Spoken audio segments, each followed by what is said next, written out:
Today on Power and Politics, Well, it's been a surreal and difficult experience for all of us. as we hit the one-year anniversary of the nation's first ever COVID exclusion zone, the mayor of that city discusses the triumphs, challenges, and changes caused by the pandemic. And convincing to me that there is a pattern of abuse, unfortunately, within the governor's office. now Democrats going on the record calling for Governor Cuomo to resign even before the investigation is over and the budget deadline just weeks away. Hello and welcome to this edition of Power and Politics. I'm Scott McGee, and believe it or not, a year ago this week, the Hudson Valley learned we had our first case of coronavirus in New Rochelle. Within days, the legislature granted Governor Cuomo special authority to deal with the threat, and New Rochelle itself became the first city in the country to be part of an exclusion zone. 1 year and more than 500,000 deaths later, the Hudson Valley and the world look very different. But will they ever go back to the way they used to be? Well, recently, New Rochelle Mayor Noam Bramson walked the streets of the city with me to talk about the good, the bad, and the ugly of the pandemic, and why, despite the heavy cost in the end, he believes the pandemic will make us stronger. Well, it's been a surreal and difficult experience for all of us. We've all been on this odyssey through ups and downs, and of course, for some families, it's been more painful than others, those that are in mourning for loved ones. But there's finally light at the end of the tunnel, and I think as vaccine supplies ramp up, we're all beginning to at least look forward to a more normal experience and a full recovery for our community and for the country. You know, it's hard to believe it's been almost a year since we talked, like right at the beginning of this thing when New Rochelle, it just so happened to be New Rochelle. It could have been any city in this country that where we finally realized this virus is here and we need to make some changes. We didn't know what was going to happen, but we've sort of gotten through it. What has impressed you? What has disappointed you, if anything? You know, what has it been like to be a part of this process and seeing it from the, right from the beginning? Well, what's impressed me and been a constant source of reassurance has been the strength and resilience of the New Rochelle community.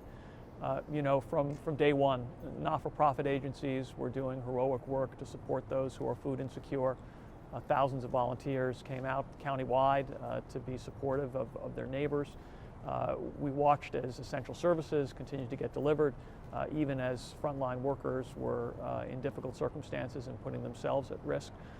So all of that really is a tribute to the way in which so many people were able to rise to the moment, not turning on each other, but instead supporting each other. That's been critically important.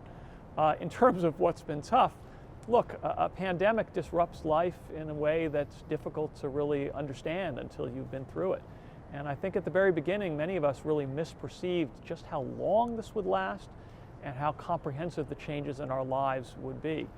So we're all wiser for the experience a year later. And that's kind of the point of this conversation, is to look forward if we can, is to say, all right, we've hopefully been through the worst of this. We do see that light at the end of the tunnel, thankfully, with vaccines really starting to roll out. We now have a third one that's going to be available very soon. So we can start to sort of dream that, hey, maybe we can get back to normal. What do you see as life being, what normal life is going to be like a week from now, a month from now, a year from now? Well, from a city's perspective, the good news is that many of our most important initiatives have continued to go full strength even during the pandemic. Economic development, which has been a focus of policymaking for a generation, continues to go strong with investment pouring into New Rochelle. We've remained focused on issues like environmental sustainability, police reform, which all communities are going through at this time, investments in infrastructure. So we really think we'll be able to pick up where we left off. In fact, and just to borrow an expression from Washington, there's a chance that we can really build back better. We understand now what it takes to be resilient in the face of public health emergencies. All of those kinds of relationships between the public and private sector and the not-for-profit world are going to serve us well as we move ahead. We can think about design standards that accommodate the needs of businesses through pandemics. We think about the nature of public space, our roads, whether we can reclaim them for people so that there's outdoor experience, not just in bad times, but in good times as well. So there'll be lessons that we draw from this that I think will serve us in the years to come. And most businesses have started to get back to normal. Is there, are you hearing from businesses that they are starting to feel like, that they're going to make it? I'm sure a number of businesses just weren't able to make it those first few months. Now the ones that are left are more likely stronger and better off than they were a year ago. Sure, and of course it depends on the nature of the business. Overall, we've been thankful that our business sector has made it through the storm better than we would have expected and predicted. In fact, I learned just the other day that we've had more new business startups in the last year than we had old businesses leave, which was surprising to me, but encouraging. And it has been really impressive how so many entrepreneurs and business owners have rolled with the punches and found creative ways to seize opportunities even in the midst of a pandemic. And that creativity, I think, will serve them well as we proceed.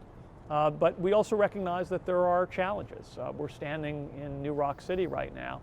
And of course, this is exactly the kind of facility that's dependent on large crowds within indoor spaces that is most heavily impacted by something like a pandemic. And this is a place that we want to make sure has its luster restored as well. And so what can a mayor, what can a city do in a situation like this? Because you guys don't own this space. This is privately held. But the people, I imagine, are coming to you saying, hey, listen, we want to get out and do something.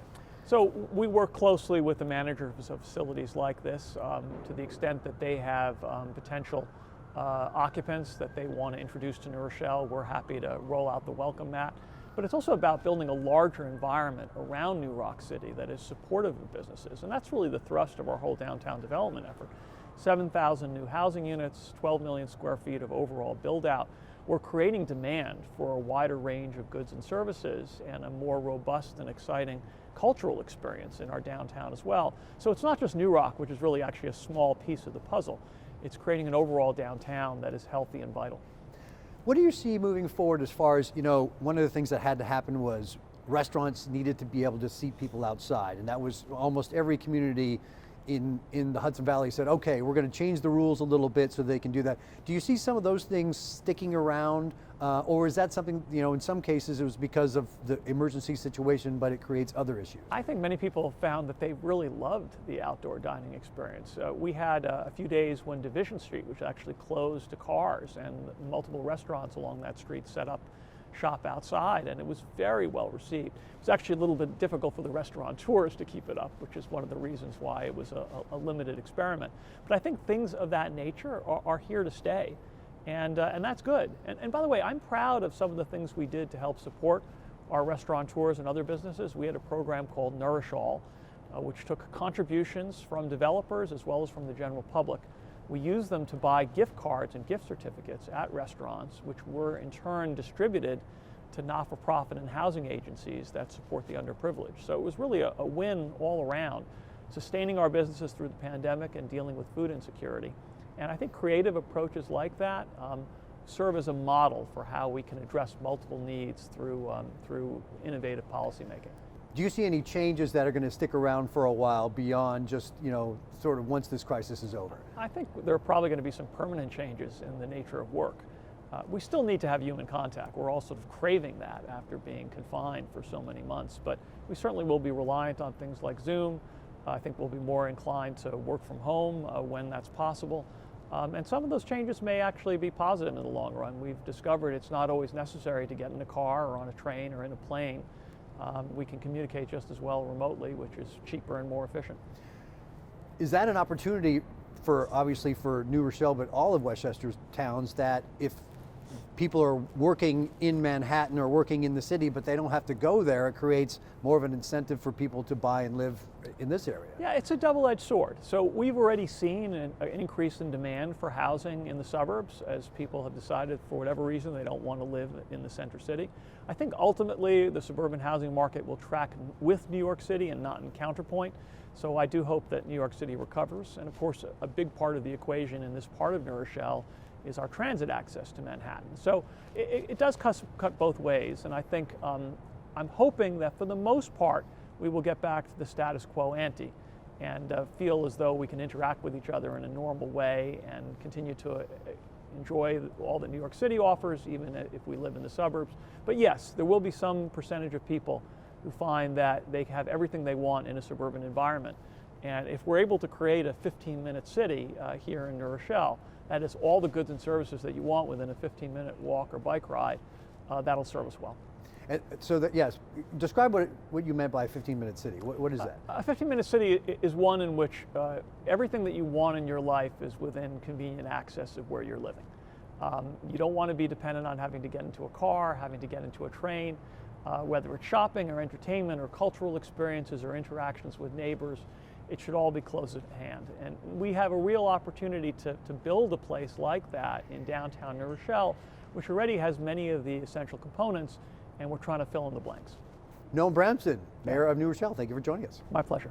Coming up, Governor Cuomo's troubles are escalating as now even Democratic lawmakers are calling for him to resign before the investigation is complete. For me, I'm at the breaking point, and so I've seen enough. I came to the conclusion that I would be out there calling for a Republican governor to resign.